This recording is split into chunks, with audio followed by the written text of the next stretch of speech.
यत्तदग्रे विषमिषा परिणामे अमृतोपमम्.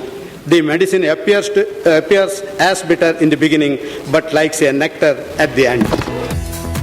Rail मंत्री सदानंद गौड़ा के इस वक्तव्य से साल 2014-15 के रेलवे बजट को लेकर उनके दृष्टिकोण का साफ संदेश मिलता है।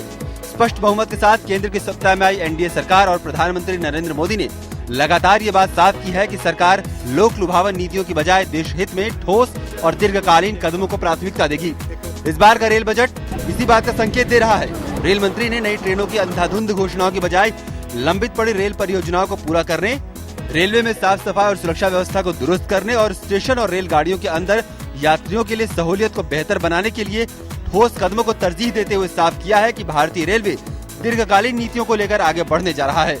In the last 10 years, 99 new line projects worth rupees 60,000 crores were sanctioned, out of which only one project is complete till date. The more projects we add, the thinner we spread our resources and longer it takes to complete them.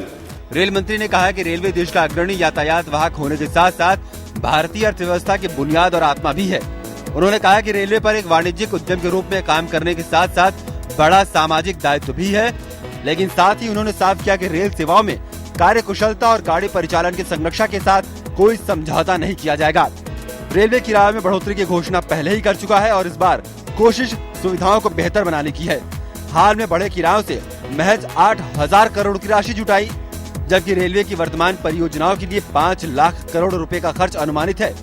Rail budget में संसाधन जुटाने के लिए वैकल्पिक रास्तों को अपनाया गया है।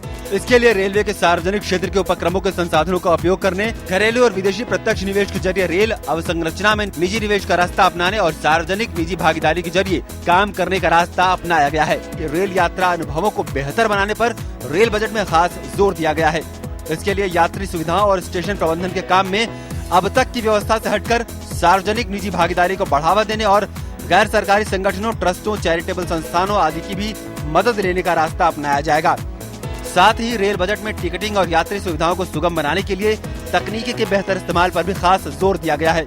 लोगों के लिए न केवल ई टिकटिंग आसान बनाई गई है, बल्कि विश्रामालयों, ऑन ट्रेन ऑफिस स्पेस आदि की सुविधाएं भी ऑनलाइन बुकिंग के द्वारा की जा सकेंगी। तय समय सीमा के भीतर परियोजनाओं को पूरा करने की नई सरकार की प्राथमिकता को रेखांकित करते हुए रेल बजट में प्रशासन, कार्य प्रणाली और रेलवे की खरीद प्रक्रिया में पारदर्शिता और परियोजनाओं के बीच समन्वय और प्रबंधन पर भी खास जोर दिया गया है।